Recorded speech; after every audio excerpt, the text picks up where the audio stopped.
Hello mga mamits! Gusto ko ngayon magluto ng potserong manok. Tara na, samahan niyo ko magluto. Sama din ako, mamis, magluto. Tara na!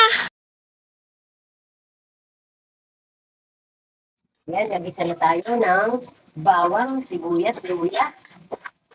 Lalagay na natin yung manok.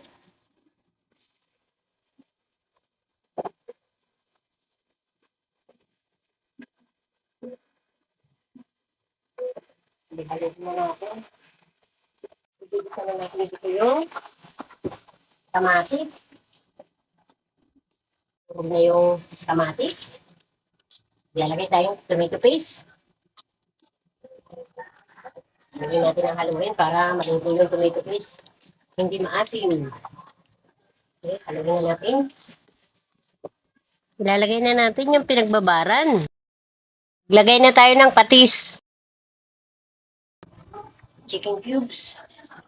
Maglalagay na tayo ng dahon ng paminta at bell pepper, saging, kamote, carrots. Halo-halo na yan. Prinito ko na yan lahat. Lagay na natin. Ilubog-lubog natin para makapitan ng lasa ng sauce. Tuin. Sukal. Pambalance. Timpla. Lalagay na tayo ng gulay. Repolyo. Dagdagan pa natin ng pichay.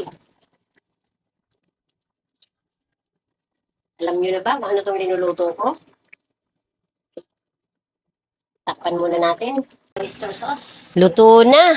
Maglalagay na tayo sa isang lalagyan para kumain na. Potserong manok.